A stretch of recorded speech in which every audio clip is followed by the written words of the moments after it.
Hey folks, Captain Jim coming at you with another video. Today's edition is going to be about my impressions of the Schuberth C3 Pro helmet and then some riding.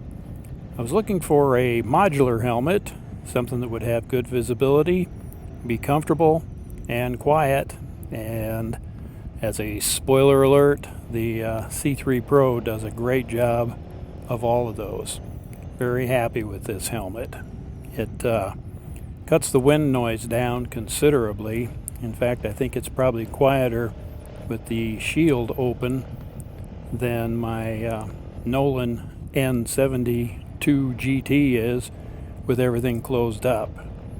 It's a little bit lighter weight. This one is about a little over 3.5 pounds in an extra large, and nice fit. My head measured out to just between large and extra large, and I decided to go with a little bigger. And what you're seeing with the video right now is me out and about on my wife's Xmax.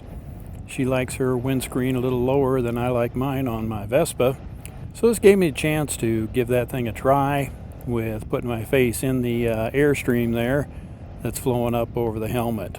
No buffeting, and with the ventilation all closed up, it's very, very quiet. Wore it on a trip where you'll be seeing that very shortly for about 4 hours. It was my first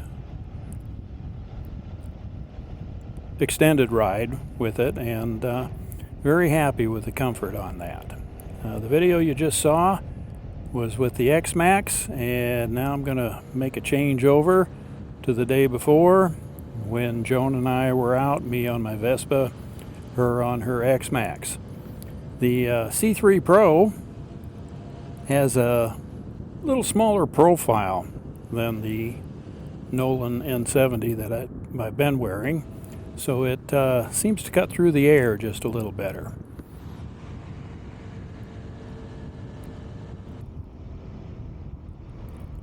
And on with the riding portion of this video. We were just looking to get out and about. We've had a rainy few days in the Black Hills, and so we were looking to put some miles on, just go enjoy the traffic. Not the traffic, no, just go enjoy the riding. What I was going to say about the traffic is it's considerably lighter, as you'd expect, than what we had during the rally. And the character of the traffic has changed as well, too. Moving from families before the rally to lots and lots of bikes during the rally to now we're into the seasoned citizen part of the tourist season. And so it's a lot of couples. Yeah, Minnesota. Lots of Minnesota cars.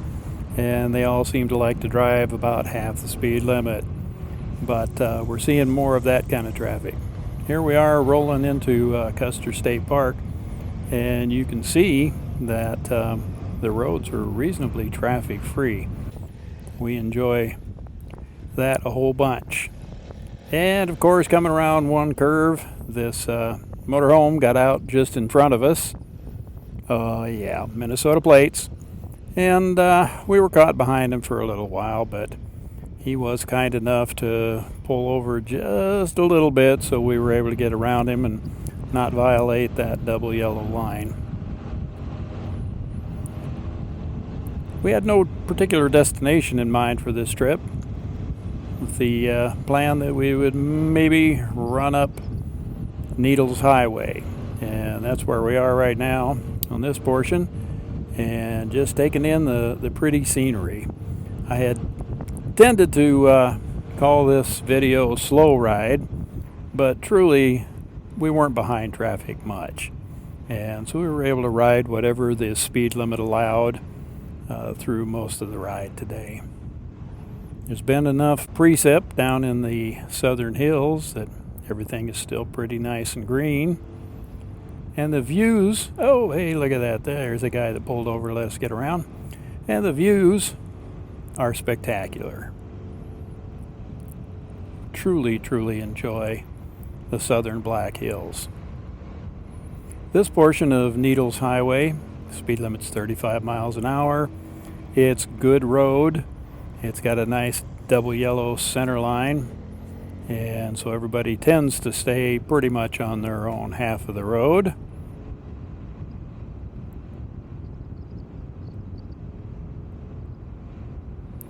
The curves on this, for this portion of it, are more sweeping as opposed to real tight curves.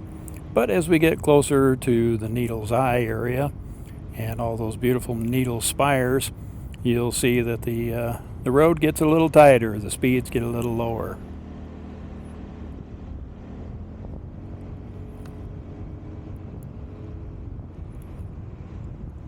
It was a nice cool day when we took that Schuberth out for its first road test.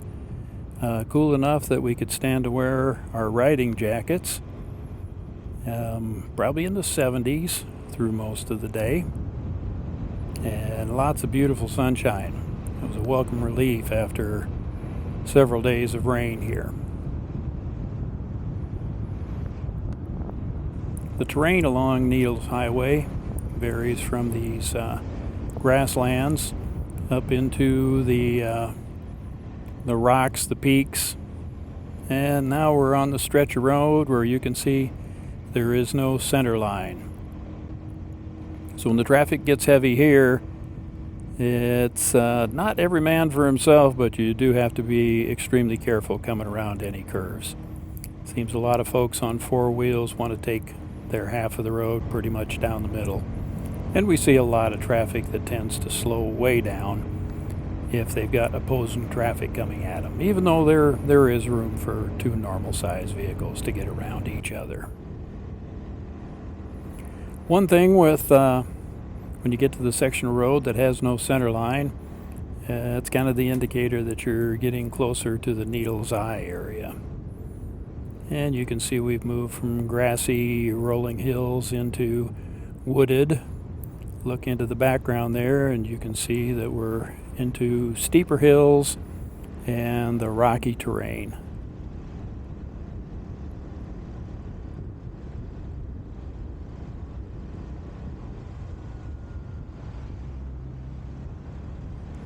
The going is slow enough generally here that you can look around, take in some of that scenery, and not have to be too concerned as long as there isn't traffic coming right directly at you.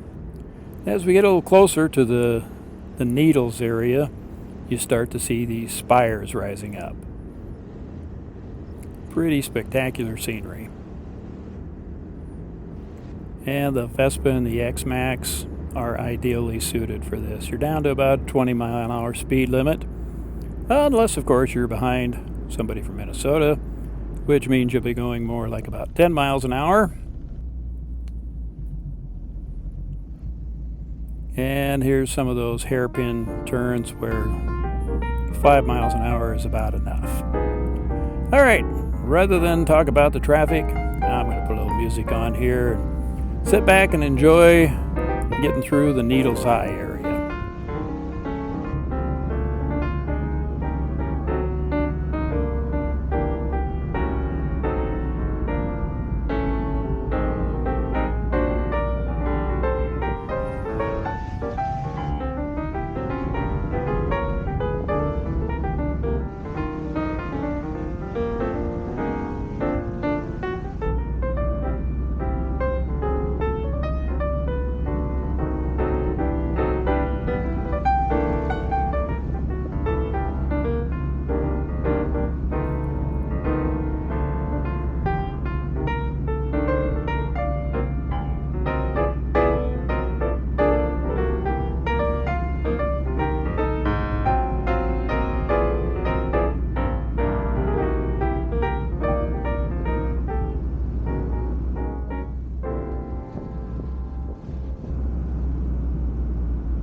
through the Needle's Eye area and on the nice twisty downhill side of that.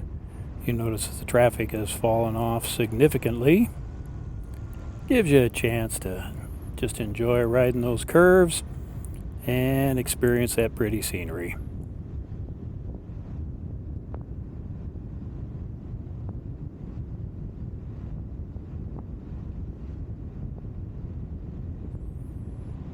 And as we get this direction here, you get to go right through some of that area that is full of the rocky spires, and then it opens up into more just forested. You roll through the Sylvan Lake area, and it's always crowded there, at least from Memorial Day to Labor Day. Cool enough today that there weren't a lot of people in Sylvan Lake, but still lots of people in that area. And then getting out on the road. This is Highway 87 going north beyond the Sylvan Lake area, and still lots of good curvy stuff. Well, thanks for coming along today. Hope you enjoyed it, and we'll look forward to visiting with you again on another cruising video. Bye-bye.